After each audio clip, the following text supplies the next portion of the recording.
Bom, gente, bom dia, boa tarde, boa noite, não sei. Pra mim é boa tarde. Eu tô fazendo esse vídeo porque eu vou explicar um pouco mais sobre as contestações da Velha República.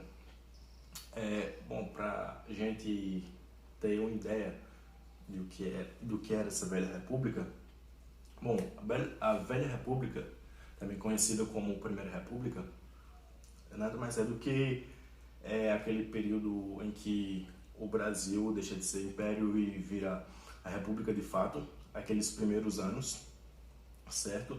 Mas que vem com detrimento muitos conflitos entre o governo e o povo. Muitos desses conflitos são armados. Um deles é a Guerra de Canudos, que eu vou explicar um pouco mais hoje. Bom, e para a gente entender mais um pouco sobre isso, a gente tem que entender o contexto histórico daquela época. Bom, a gente vivia num país muito, digamos, muito novo ainda, porque naquela época a gente estava com um presidente chamado Prudente de Moraes. Ele foi o nosso terceiro presidente, mas, entretanto, foi o primeiro cívico, porque os dois primeiros foram militares, certo? O primeiro foi o Marechal Deodoro da Fonseca, depois foi o Floriano Peixoto, e logo em seguida vem esse cara chamado Prudente de Moraes. O governo dele foi de 1894 até 1898.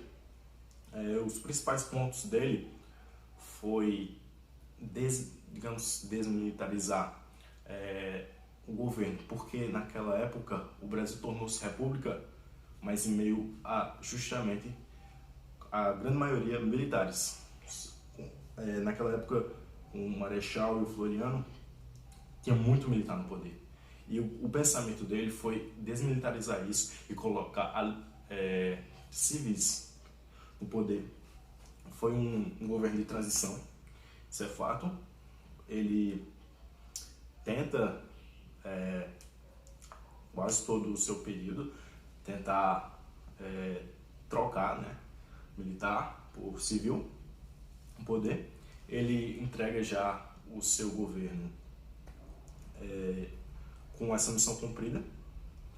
Ele conseguiu fazer o que ele queria, mas um ponto aqui é que ele abandonou as medidas de Floriano, que era o seu antecessor, que era justamente isso, que naquela época quem mandava no país, até hoje é assim, era a elite agrária, que tinha muito poder naquela época, porque em um momento ela vem dominando o açúcar, já mais para frente o café, e ele quis abandonar essas medidas do Floriano, e retomou medidas do Império. O que seria isso?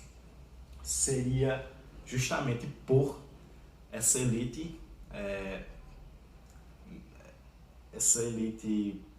diretamente na economia. Como eu falei agora há pouco, a elite agrária foi quem dominou por muito tempo grandes terras e grandes plantações, isso fazendo com que eles enriquecessem cada vez mais. Veja que nessa época era muito forte a plantação de café, e esse cara, ele era paulista, ele nasceu em São Paulo. O que aconteceu? Entre esses primeiros anos do Brasil, só o que acontecia era presidentes vindos de São Paulo. Todos eles eram de São Paulo. Só mais pra frente vai ter um presidente que veio de Minas Gerais, que vai instituir uma parceria com São Paulo, que é conhecido como a República de Café com Leite. Mas voltando um pouco ainda sobre essa história do café e esse fato de São Paulo ser essa grande potência e o presidente, todos eles serem de lá. Bom, o que acontece é que naquela época era meio que de lei um presidente nomear outra pessoa para sucedê-lo. E isso foi o que aconteceu. O Marechal nomeou Floriano e, consequentemente, o Prudente também vai nomear outra pessoa para ficar em seu lugar, certo? Governo de transição, como eu já falei, ele queria tirar militarização, desmilitarizar o poder, certo? E passar para o civismo poder.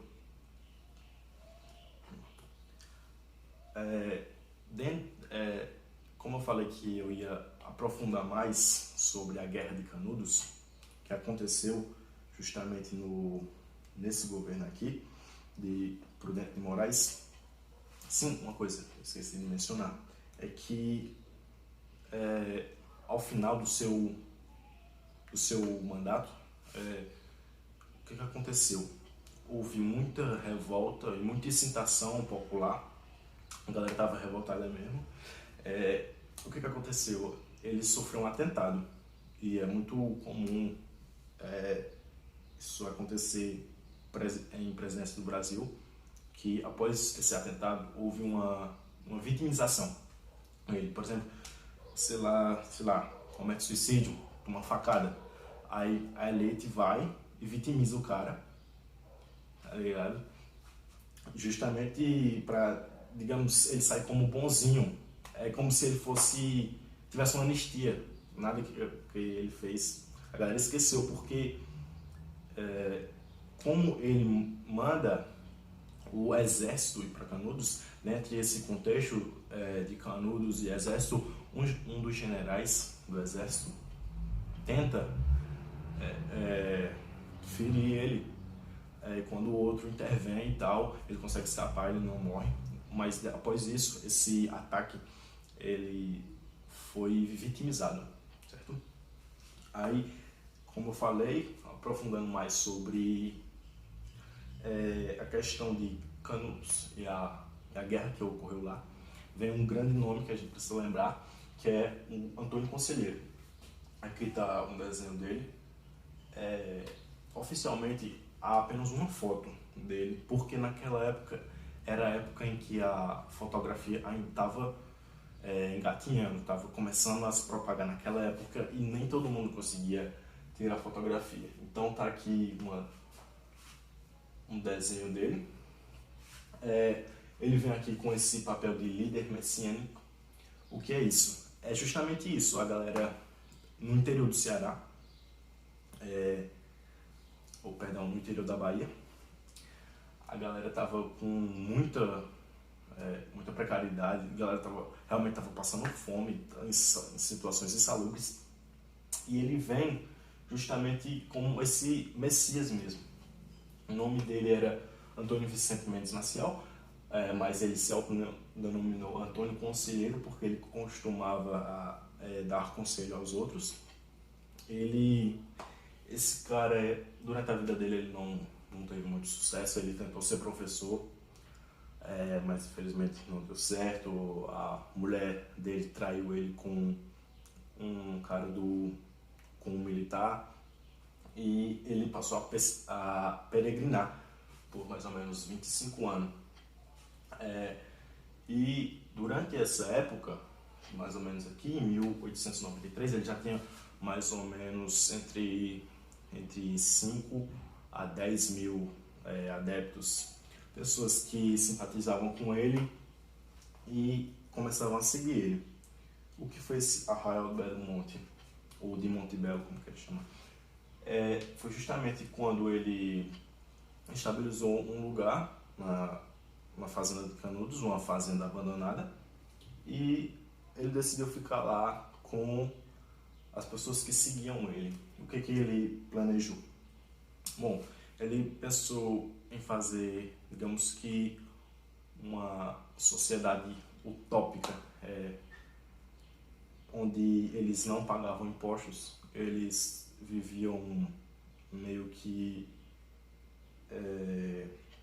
em uma bolha, onde eles mesmos plantavam, eles mesmos comiam, eles criavam gado, ou seja, eles tinham o domínio da agricultura e da pecuária, eles chegaram até a exportar couro de bode, se eu não me engano, de bode, para os Estados Unidos.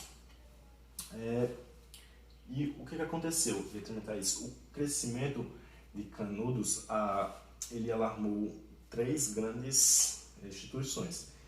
Primeiro que foi as igrejas. Por quê? Bom, o Antônio Conselheiro, ele não tinha uma formação religiosa, ele não era padre nem nada do tipo. E ele defendia algumas coisas do regime monarca.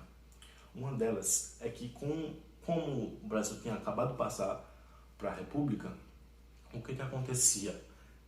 Acontecia que a igreja e o Estado eram laicos. O Estado era laico e não envolvia com as coisas que aconteciam na igreja.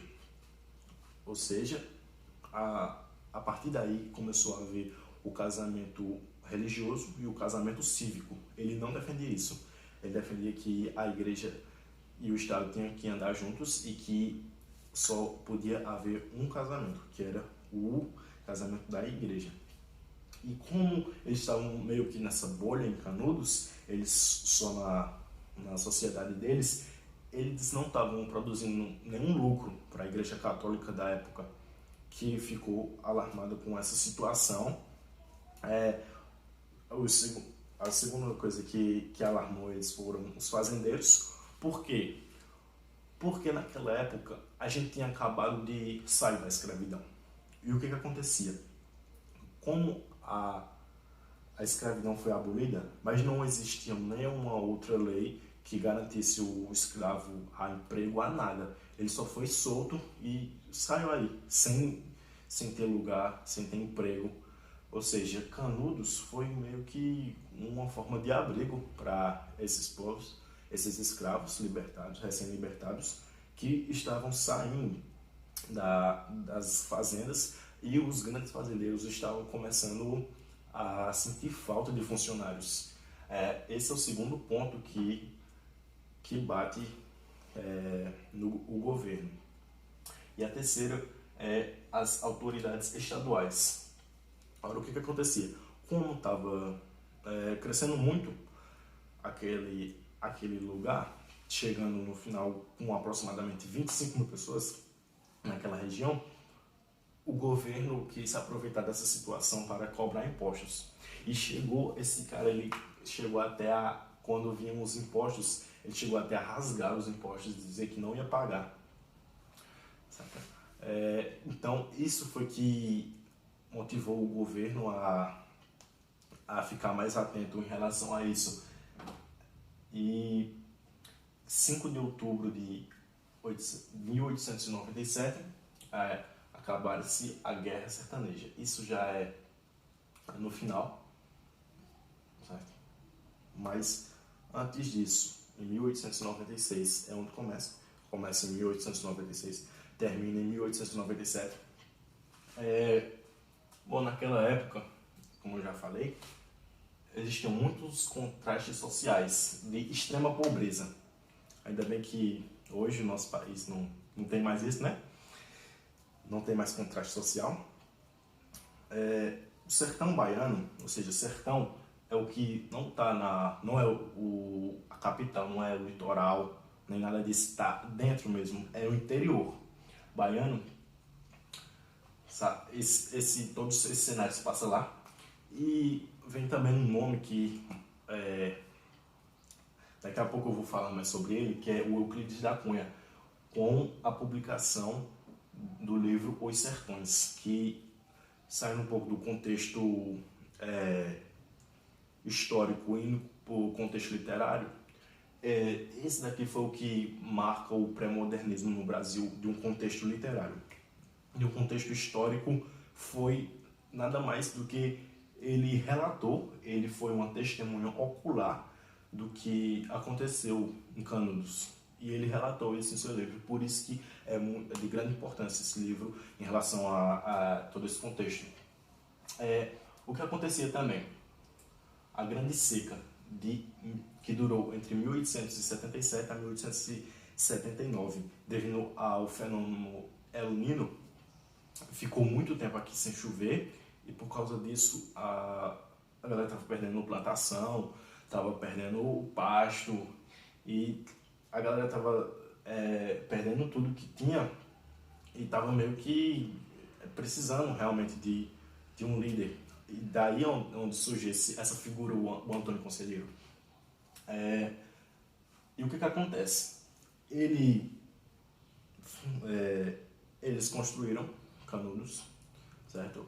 E eles estavam com uma igreja, mas como vinha muita gente e já estava ficando bem maior do que eles imaginavam, ele precisou construir uma igreja maior. E para isso ele encomendou madeira em Juazeiro, certo? Eles pagaram a madeira e esperaram e passaram um tempo, passava e essa madeira não chegava, e passava o tempo e não chegava, até que eles se combinaram de ir para Juazeiro para reivindicar. E se eles não dessem, eles iam realmente tomar tudo. E quando o governo descobre isso, o que eles fazem? Eles colocam aproximadamente 100 homens em Juazeiro, enfileirados, prestes a atacar se eles avançassem. Daí morreram 10 soldados do governo e 17 ficaram feridos.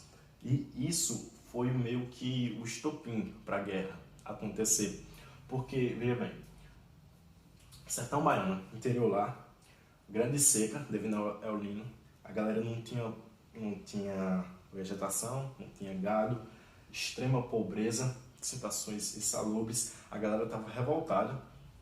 Aí ele surge meio que um Messias mesmo, o Antônio Conselheiro, e a galera estava realmente incitada a fazer uma revolta por conta do governo que estava acontecendo ali. Então, isso daqui em relação a Canudos foi o estopim que marcou o início da Guerra de Canudos, em outubro de 1896. Aqui já estava no final do governo, mas o que acontece é que naquela época, hoje em dia quando a gente elege um novo presidente, ele assume no começo do ano, dia 1º de janeiro. Lá não, por uma menção à República, quando o presidente ganhava as eleições, ele assumia no dia 15 de novembro, como uma menção realmente à República. Bom, isso aqui foi o estopim em outubro de 1896. Certo? O governo, já sinalizado com isso, ele, em janeiro de 1897, a comando do tenente Febrônio, ele organiza mais ou menos 500 homens para atacar Canudos, certo? E o que acontece?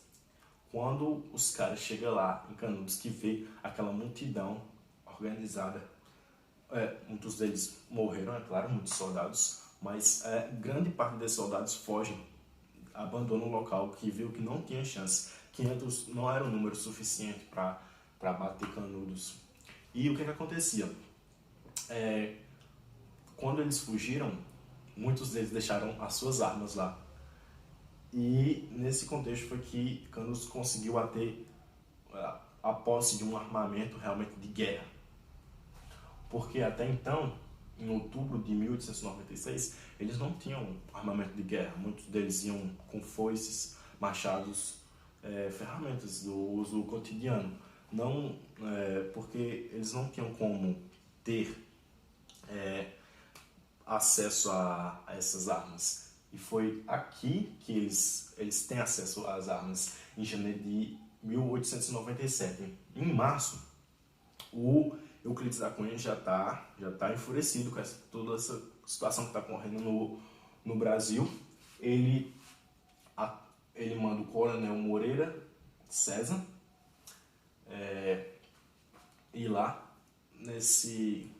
Aqui já não eram mais 500, eram 1.500 soldados.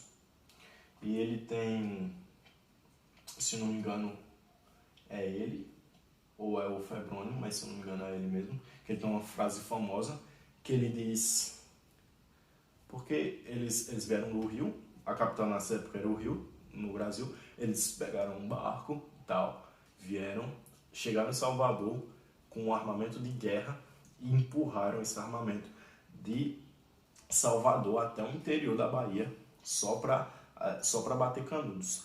Aí o que esse coronel fala? Ele diz, hoje a gente almoça em Canudos, eu vou almoçar em Canudos hoje, fazer só um lanchinho, mais tarde, hoje mesmo, eu volto para Salvador e pego o barco e volto para o Rio.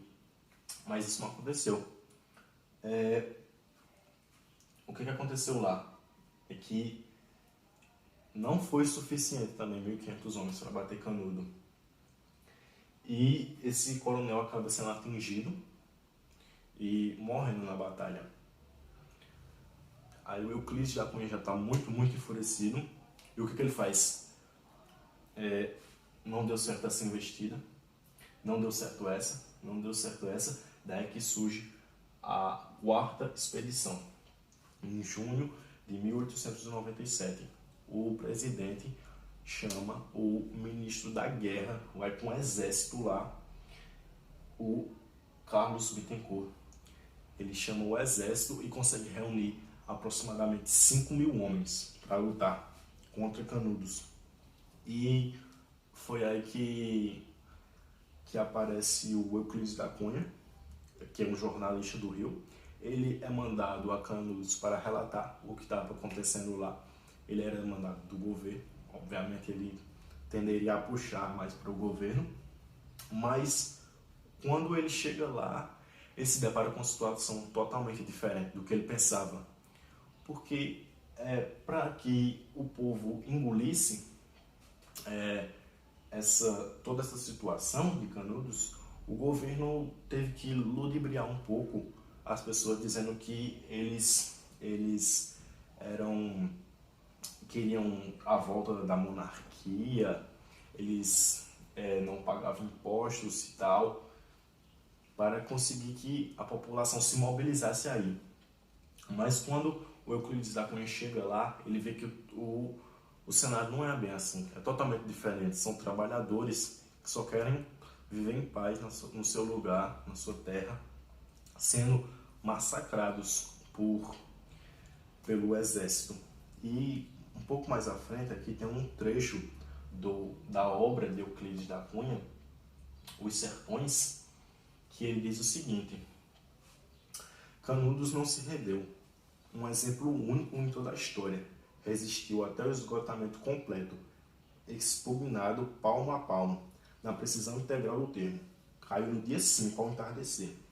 Quando caíram, os seus últimos defensores, que todos morreram, eram apenas 4, um velho, 2 homens feitos e uma criança, frente aos quais rugiam raivosamente 5.000 soldados.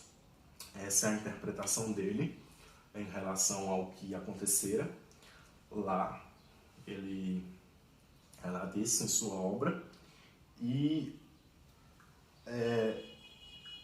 por que essa obra é tão importante? Porque meio que após essa revolução, as outras, o governo tenta que meio que esconder o que aconteceu, porque isso aqui foi, de certa forma, foi uma vergonha para o Brasil. Um grupo que era tão pequeno, apoiado por um cara normal, um peregrino, considerado meio que um messias, ficar tão grande e ter tanto poder assim, em que foram precisos 4 expedições para conseguir derrubar Canudos. Então o que o governo queria fazer? O governo queria a todo custo, depois disso, esconder tudo, mas como ele foi uma testemunha ocular e estava, digamos, do lado certo, ele relatou o que ele viu. Nessa época, o Euclides, quando ele publicou Os Sertões, foi de grande importância, até hoje não só para a história, mas também como literatura, certo? E o que acontece ao um cenário pós-guerra? os caras tinham tanto receio de acontecer mais alguma coisa que os caras salgaram e depois queimaram o território lá em Canudos. Mas hoje em dia ainda é possível visitar até um parque estadual de Canudos, mas boa parte da cidade foi queimada, eles salgaram. Quando ocorreu isso aqui, junho de 1897, com a caída de Canudos, o Antônio Peregrino, que era o líder, ele já não se encontrava mais vivo. Ele não morreu por uma batalha. Ele tinha morrido devido a uma doença, né? E ele foi enterrado lá. Mas o que os caras fizeram? Eles desenterraram Antônio Conselheiro e eles levaram para um legista de São Paulo, cortaram a cabeça e levaram para um legista de São Paulo para analisar se ele realmente tem algum problema mental, porque o governo achava naquela época que sim, porque eles não conseguiam compreender as ideias dele, mas depois que o legista analisou tudo isso, viu que não tinha, e assim se encerra, digamos, esse período, essa história de Canudos. Uma grande guerra matou cerca de 25 mil pessoas, grande número de mortos aí em todo o sertão baiano.